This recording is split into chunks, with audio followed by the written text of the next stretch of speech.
अब मैं आता हूँ क्वेश्चन नंबर 42 पे। तो क्वेश्चन नंबर 42 आप देख रहे हो, ये तो बहुत ही इजी है, आप इसको इजीली सॉल्व भी कर सकते हो। ठीक है, इस क्वेश्चन को सॉल्व करने से पहले मैं आपको एक रिजल्ट दिखाना चाहता हूँ। क्या है वो आपके पास result? If summation n is equal to 1 to infinity 1 upon n to the power p, ये आपके पास कोई एक सीरीज दी है। Is convergent if p is greater than 1 and divergent if p is less than or equal to 1। तो ये जो सीरीज है summation n equal to 1 to infinity 1 upon n to the power p is convergent, ये converge करेगी कब? जब p greater than 1 हो, and divergent if p is less than or equal to 1, ये डाइवर्ज करेगी कब? जब p जो है less than or equal to 1 हो। ठीक है, तो अब हमको यहाँ पे इस क्वेश्चन को सॉल्व करना है।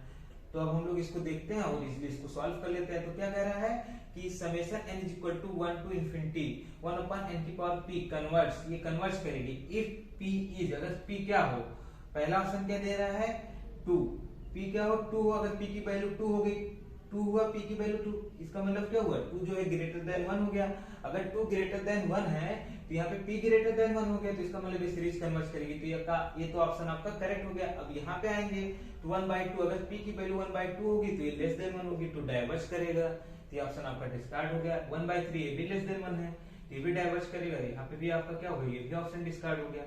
लेस देन 1, ये देखो 1/4 ये भी लेस देन 1 है, तो यहाँ पे भी क्या होगा, p की वैल्यू अगर लेस देन 1 है तो सीरीज हमारा डाइवर्ज करेगा, तो ये भी ऑप्शन आपका डिस्कार्ड हो गया। तो आपका कौन सा ऑप्शन सही है? 1, और 1 के लिए कौन सा यानी ए, तो आपका ए आपका करेक्ट आंसर है। ठीक है, अब मैं आता हूँ नेक्स्ट क्वेश्चन पे।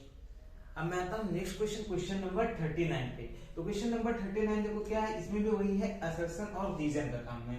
ठीक है, तो असर्शन देखो क्या है, the matrices A is equal to क्या है, देखो ये डायगोनल मैट्रिक्स है 1 0 0 0 2 0 0 0 3, एक डायगोनल मैट्रिक्स है, and B is equal to 1 2 3, diagonal entries है, फिर क्या है 2 3, यहाँ पे अदर एंट्रीज क्या है 0 है। ठीक है, ये मैट्रिक्स बी हो गया। Have the same eigen value, क्या इनके पास सेम आइगन वैल्यू है? तो इसको देखो, इस असर्शन को चेक करना, तो उसके लिए सिंपली आपके पास क्या है, ये देखो डायगोनल एंट्रीज है, डायगोनल मैट्रिक्स है, तो डायगोनल मैट्रिक्स का जो आइगन वैल्यू होता है वो डायगोनल एंट्रीज हो जाती है। तो 1 2 3, एक लिए आइगन वैल्यू ये हो गई। अगर बी को आप देखोगे, बी भी डायगोनल टाइप का ही है, और इसकी लोअर एंट्रीज क्या है, लोअर मतलब इसको ऐसा भी हम लोग मान सकते हैं अपर ट्रायंगुलर मैट्रिक्स। अगर अपर ट्रायंगुलर मैट्रिक्स हो चाहे डायगोनल मैट्रिक्स हो, तो इनका भी आइगन वैल्यूज क्या होता है, वही सेम ही आ जाता है, मतलब जो डायगोनल एंट्रीज है। ठीक है, तो डायगोनल एंट्रीज यहाँ पे क्या क्या है 1 2 3, जिसके आइगन वैल्यूज क्या क्या आएंगे 1 2 और 3।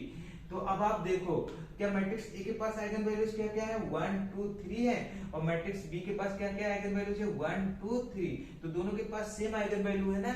अगर दोनों के पास सेम आइगन वैल्यू है तो आपका ये असर्शन करेक्ट है या इनकरेक्ट है? तो करेक्ट है आपका assertion, have the same eigen values, तो yes have the same eigen values, तो असर्शन ए आपका क्या हो गया, करेक्ट हो गया। अब आते हैं हम लोग इस पे, क्या कहते हैं, रीजन पे।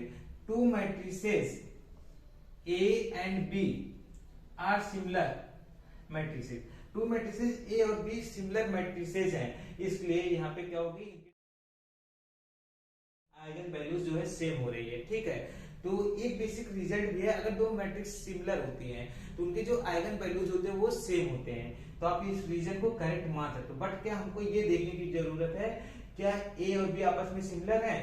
तो आप अगर इसका निकालोगे मिनिमल पॉलिनोमियल निकालो या कैरेक्टरिस्टिक पॉलिनोमियल निकालो, दोनों ही सेम आएंगे। इसका निकालोगे मिनिमल पॉलिनोमियल, वो कुछ ऐसा आएगा λ-1 इंटू λ-2 इंटू λ-3। ठीक है, ये ए के लिए हो गया। कैरेक्टरिस्टिक पॉलिनोमियल भी आप इसको बोल सकते हो ऑफ ए, और इसी को मिनिमल पॉलिनोमियल भी ऑफ ए बोल सकते हो, क्योंकि दोनों यहाँ पे सिमिलर है, सेम है। ठीक है, ये हो गया। अगर बी के लिए निकालोगे तो उसका मिनिमल पॉलिनोमियल बी के लिए, उसके लिए भी वही आएगा λ-1 λ-2 एंड λ-3। आपको अगर जरूरत ना हो तो ए को छोड़ भी दो, ए को देखने की जरूरत नहीं, इसके कैरेक्टरिस्टिक और मिनिमल पॉलिनोमियल। अब बी का ही देख लो, तो बी का मिनिमल पॉलिनोमियल आपके पास क्या बना, λ-1 इंटू λ-2 λ-3, तो क्या है, डिस्टिंक्ट लीनियर फैक्टर है ये जो मतलब हो रहा है, इसके जो पॉलिनोमियल है वो डिस्टिंक्ट लीनियर फैक्टर बन रहे हैं, ठीक है। डिस्टिंक्ट लीनियर फैक्टर से ये पॉलिनोमियल बन रहा है, तो यानी ये जो आपके पास मैट्रिक्स आएगा, इससे जो मैट्रिक्स बनेगा वो डायगोनलाइजेबल होगा। तो इसका मतलब क्या हो गया, बी आपका डायगोनलाइजेबल हो गया। अगर बी को आप डायगोनलाइज करोगे तो आपके पास कौन सी मैट्रिक्स आएगी, P inverse B P is equal to, अगर आप इसको डायगोनलाइज करोगे तो आपके पास जो इसके डायगोनल है, जो इसके आइगन वैल्यूज है, वही डायगोनल पे एलिमेंट आएंगे। तो आपके पास क्या क्या आ जाएगा, 1 2 3, क्योंकि ये डायगोनलाइजेबल है तो ये आपके पास ये आ गया। और ये किसके इक्वल है, A के। तो आपके पास यहाँ क्या केस हो रहा है, A is equal to P inverse B P। इसका मतलब क्या हुआ कि आपके पास एक P नॉन सिंगुलर मैट्रिक्स मिल रहा है such that P inverse BP is equal to A आ रहा है। तो इसका मतलब क्या हुआ, A और B आपस में क्या है, सिमिलर मैट्रिक्स है। A और B अगर आपस में सिमिलर मैट्रिक्स हैं तो A और B आपस में, इसका मतलब क्या हुआ, सिमिलर मैट्रिक्स है। अगर A और B आपस में सिमिलर हो गए तो इसका मतलब क्या हुआ कि उनकी आइगन वैल्यूज भी सेम होगी, उनका डिटरमिनेंट भी सेम होता है और उनके आइगन वेक्टर्स भी सेम होते हैं, ठीक है, उनका ट्रेस भी सेम होता है। तो अब यहाँ पे आपके पास क्या हो गया कि A और B अगर आपस में सिमिलर हो गए हैं तो इसका मतलब क्या, दोनों की आइगन वैल्यूज भी सेम ही होगी। और यहाँ पे आपको ये रिजल्ट भी मिल गया है, A और B आपस में क्या सिमिलर है। तो आपका यानी क्या, जो रीजन आर दे रहा है ये भी करेक्ट है कि A और B आपस में सिमिलर भी हैं और इनके आइगन वैल्यूज सेम हो भी रहे हैं, ठीक है। तो ये भी आपका करेक्ट हो गया, रीजन आर भी। अब आपके पास यहाँ पे देखते हैं ऑप्शंस क्या क्या दिया है। Both A and R correct and R is a correct explanation of A। तो हाँ ये सही है कि देखो A और R दोनों करेक्ट हैं, क्योंकि क्या है कि A और B आपस में सिमिलर भी हैं। और देखो फिर क्या कह रहा है, A और B देखो आपस, पहला देखो A क्या कह रहा था कि आइगन वैल्यू सेम होंगे, तो हाँ आइगन वैल्यू सेम है।